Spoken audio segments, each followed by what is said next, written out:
Thank you, David Cotter, and good morning to all of you. I'm going to get used to this microphone. Thank you to Bishop Buddy for your exceptional service over the last 4.5 years. Let's give her another round of applause and thanks.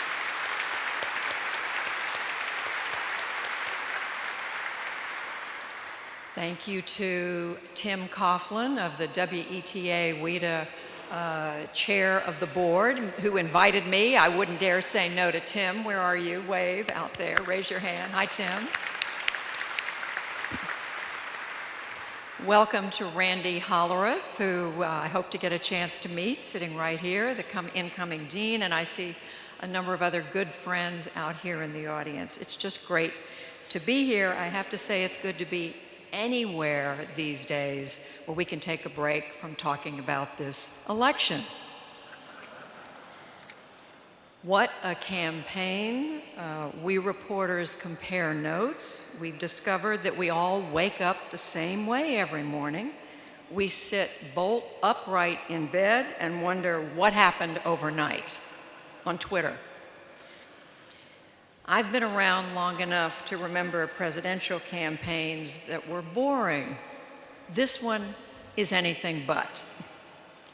The good news is we only have a little less than 5 months to go, unless there's a recount. Whatever your political persuasion, you want the best outcome for the American people. That's my wish as well. I really and truly am glad to be here this morning. I'm glad whenever I am near or inside this beautiful building. I'm inspired just by looking at it. I have to resist the temptation to call it my cathedral, because for 35 years, since my husband and I were married at St. Albans, my family and I have lived in the cathedral's shadow, in earshot of these magnificent bells, just a few blocks from here. Now, we moved in December, just a half a mile away, to Massachusetts Avenue, so I can't quite hear the bells anymore, but the cathedral is the first thing I see when I open the drapes in our bedroom every morning, or when I sit in our living room or library and look out and I see the top of this soaring Gothic structure with its spires rising to the heavens, and I know all's right with the world. How lucky our family has been to be in the cathedral neighborhood over these years and to appreciate its grand spaces. We've come here for flower shows, for music performances, for important ceremonies and services. We've come here to walk on the grounds with our children from the time they were in baby buggies or strollers to the time they were in their 20s, still living at home. We crane our necks to see the gargoyles, we sit on a bench, we admire the beautiful gardens, we soak in the quiet, we feel the presence of this place and what it represents. We love the flying buttresses, the stained glass windows, every part of this magnificent structure. And we know that as much as we love the beauty of this building and the sound of the bells, the voices of the choir, and wasn't that wonderful, the music this morning, what makes this place special is the role it plays in the nation's capital.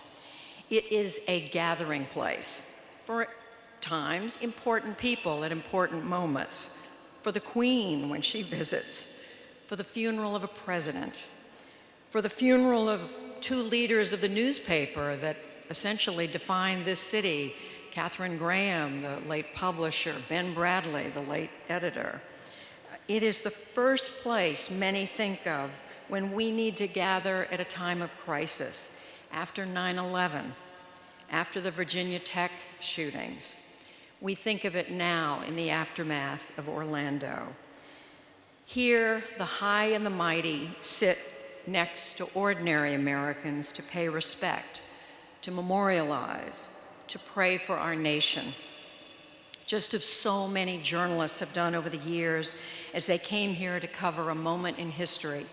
I stood outside on Wisconsin Avenue reporting live for CNN during the funeral of President Reagan. We know the National Cathedral is all of these things, but it is also a living part of this community, convenings to discuss the vital issues of our day: racial reconciliation and justice, LGBT rights, gathering volunteers to feed the homeless, regular and special prayer services, worship with music. It's a welcoming home for so many good purposes, and I would argue we've never needed it more than we do today. At a time when we're not only continuing to try to understand this maddening, alternately entertaining and disturbing presidential election, trying to make sense of conflict that marks so much of the world, of the violence we see in our own midst in this country, it is a place we turn to. Through all of this, we have seen an intolerance develop in this political season that brings us together to ask some hard questions. What are we for and what are we against? Who do we embrace and who are we afraid of? And is our fear well-grounded or misplaced? On what basis are we excluding entire groups of people from our midst? What do we owe our fellow human beings? Are we turning inward as Americans, or are we continuing in the tradition of Emma Lazarus, whose sonnet, we all know it, from 1883, was chosen for a plaque on the Statue of Liberty? It's worth revisiting. "Keep ancient lands your storied pomp," cries she with silent lips. "Give me your tired, your poor, your huddled masses yearning to breathe free. The wretched refuse of your teeming shore. Send these, the homeless, tempest-tossed, to me. I lift my lamp beside the golden door." That's the United States I grew up in. Growing up in Oklahoma, then overseas as an Army brat.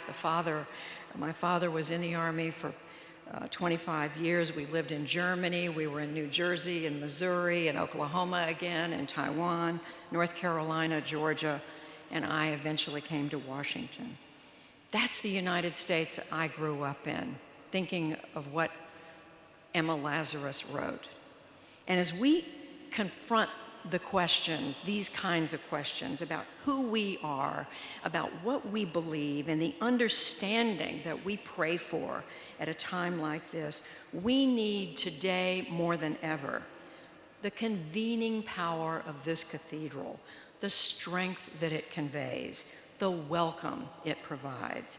In a moment of confusion, it's a place like this that can help bring us together to worship, to listen to each other, to listen to uplifting music, to pray for the right answers. A place that welcomes the homeless and the powerful. We don't have to have this soaring structure to come together. Jesus said, "For where 2 or 3 are gathered in my name, there am I with them." But we do have it. It calls out to all of us and reminds us of God's presence and of what matters. We're thankful for that, and we wish for no more earthquakes. Thank you, and thank you for inviting me, and thank all of us for this grand space. Good morning.